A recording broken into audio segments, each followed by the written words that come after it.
get started. All right. 9.2 day 2, polar cardioids and limacons. Okay, here we go. This is a little reminder about how the curriculum ties in from the first semester. This is not crucial at all. I just wanted to let you know it does play a role in what we're doing today. All right, here's what we're going to do. We are going to analyze this front number. This front number is called A. A kind of reminds me of arches. Our graphs kind of have arches. And the way we're going to figure out what this is it makes a shape of a cardioid. And a cardioid is like a heart. But look, see the cosine? Cosine means it's going to be tilted on its side. It's going to be sideways because it says cosine. And that plus means most of it's going to be on the positive side of the horizontal axis. So we're going to draw a shape that kind of looks like that. And these arches of the heart are going to come from the front A value. Here we go. It's going to go through the pole. Let's draw a dot on the pole. Let's go A places up and down from the pole. You always count from the pole. So up 2 is where an arch stops. Down 2 is where an arch stops. So that's going to be these sideways places. And then our heart has an end, the tip. The way we find the end of this is you add the two numbers together. So the cardioid is going to stop 4 places away from the pole. Now remember, most of the graph is on the positive side. So we're going to count 1, 2, 3, 4 positive places. That's where the cardioid is going to stop. So, but y'all, it's not at a sharp point like a regular heart. Everything's kind of rounded out. So this is an appropriate sketch of the cardioid. So this graph is called a cardioid. And I know for sure it's a cardioid all the time, every time, because these two numbers are the same. Every time those two numbers are the same, boom, cardioid. Also, I just want to help you remember, cardioids always go through the pole.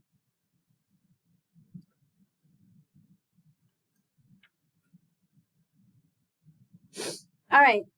And the graphs, the equations are so important. The equations tell you everything. Let's go ahead and take a look at 2 and 3. So actually, let's just analyze these equations first. On equation 2, I see a minus and I see cosine. So I know it's sideways, but that minus sign means negative. Most of the heart's going to be on this side. Over here, my heart's going to be up and down, but it's actually going to be upside down because most of the graphs, see that plus sign? Here's where the plus sign of sine is. Most of the graph's going to be up here. This is also an up and down heart. This is the one that's really going to look like a traditional heart because that minus sign means most of the graph is below the pole. All right, let's go back and start with problem number 2. So I know for sure it's a cardioid, even though it's not written. That number is understood to be 1. So cardioids always go through the pole. So I'm going to draw a dot on the pole. And then remember, cardioids have arches, just like a heart has arches. They're going to be 1 place away from the pole. Remember, this is a sideways heart going in that direction. So my arches are going to be right there. Where does this heart stop? So easy. 1 plus 1 is 2. We're going to go 2 places in the negative direction. So this cardioid looks like this.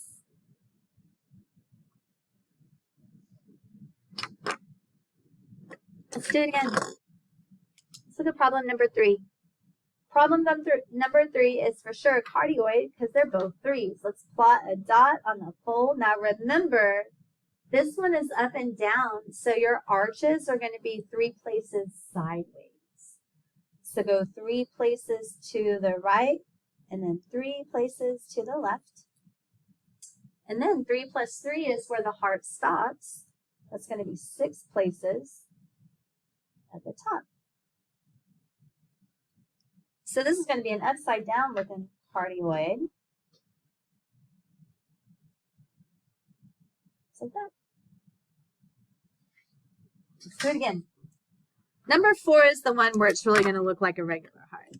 Let's look at number 4. Cardioid goes through the pole, and then 2 places in each direction are where the arches are. 2 plus 2 is 4. We're going to go 4 down because of the negative right there in the equation.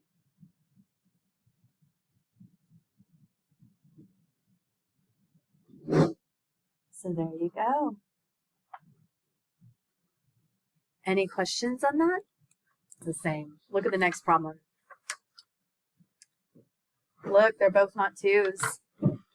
So this is going to be a limacon. Sometimes limacons go through the origin, sometimes they don't. Here's how you figure it out. If it has a loop, I keep calling it the origin, it's a pole. If it has a loop, it goes through the pole. It goes through pole. Well, how do we know if it has a loop? Let me show you. Loop? Question mark? Here's how. You take the 2 numbers, you ignore the sign, and you subtract. 2 minus 4. What's 2 minus 4? Ah, if it's negative, yep, it has a loop. All right, if it has a loop, it goes through the pole, draw a dot on the pole. Now, just like a cardioid, y'all, it's going to be sideways. Most of the graph is going to be on the right-hand side over here. The loop goes in the direction of the graph. So see that 2? We need that 2. We're going to go 2 places in the direction of the graph. That's where it loops and hooks back around. The arches are still the same. Limacons have arches. Arches are going to be 2 places up and down from the pole. 1, 2, 1, 2. And it stops the same way also. We add the numbers to see where it stops. So 2 plus 4 is 6. So go 6 places in the positive direction from the pole.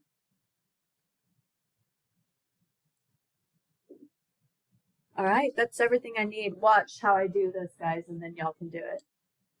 So I start at the pole. I go through the loop, back through the pole, and draw an arch.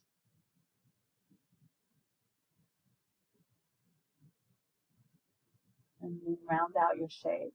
Y'all, it looks like it comes to a point. Make yours a little more rounded than mine. All right, this graph is called a limacon. Yes, it is. It's a limacon with a loop. And the only reason why we knew it had a loop is because when we subtracted, we got a negative number because B was bigger. And please remember, limacons with loops go through poles. Go through pole. All right. My English teacher friends would cringe at that, so I'm just going to move that off the screen. All right, numbers 3 and numbers 4. Let's take a look. All right, definitely a sideways limacon. Most of the graph is going to be on the left side. This is an up and down limacon. Most of this graph is going to be below the pole. Let's figure out if they have a loop. Loop, question mark. 3 minus 4 is -1. Yep, it has a loop. So plot a dot on the pole, and then go this many places towards where most of the graph is. Most of the graph is over here, so that's where it loops back around. Arches are still the same. 3 places up and down from the pole. Still ends the same. 3 plus 4 is where it's going to end. But remember, most of the graph is to the left, so you need to count 7 places to the left from the pole. 1, 2, 3, 4, 5. Guys, there's been a lot of times where kids count from where they put a dot for the loop. So remember, it's always from the pole. All right, I'm going to loop around, make my arch.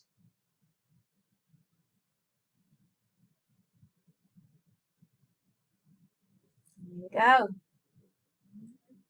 Sure. All right, let's do it again. What's going on with this guy? Does it have a loop? For sure. Now remember, this opens up and down. Most of the graph is down. So when you draw your pole, you need to go 3 places down because that's where it loops back around.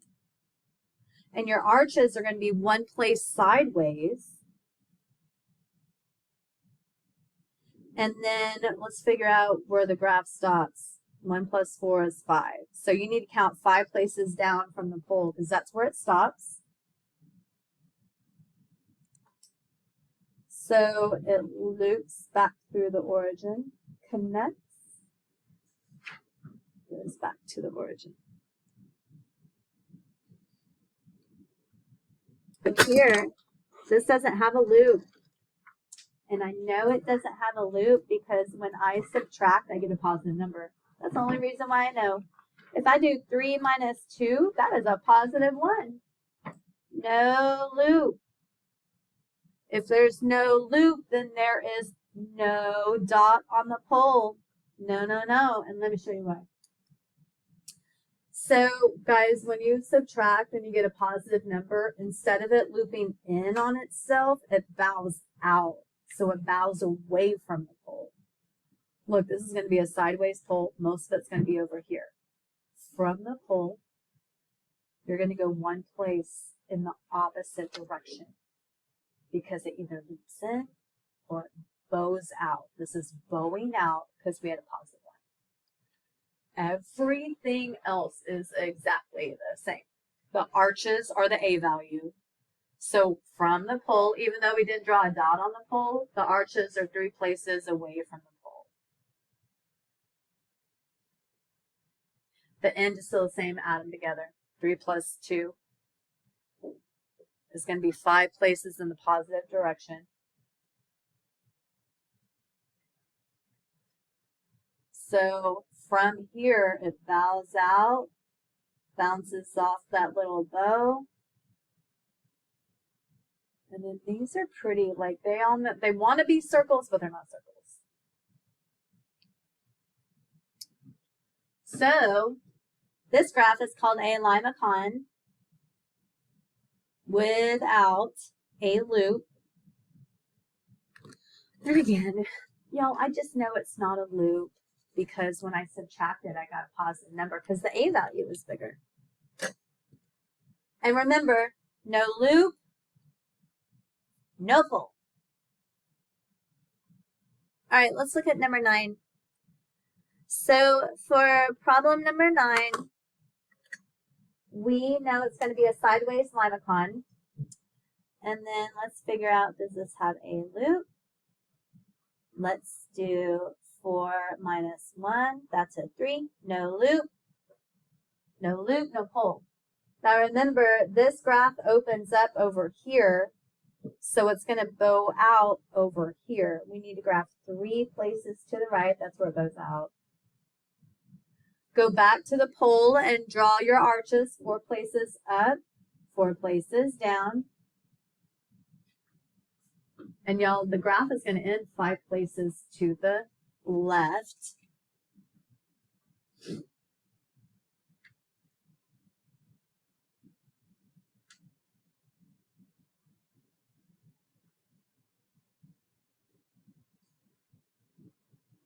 So it's going to look like that. I should have drawn my arch out a little bit more. but it cannot be perfect every time. Let me try to do better on problem 10. All right, problem 10. Loop, I don't know. 4 minus 2 is positive 2. No loop, no pole. Now remember, this is an up and down, and most of the graph is up here, so I need to go 2 places below. My arches are 4 places right and left from the pole. And 4 plus 2 is where it ends, so I need to go 6 places up from the pole.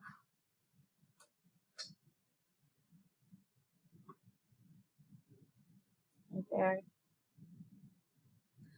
All right, I'm going to try a little bit better. I was a little disappointed.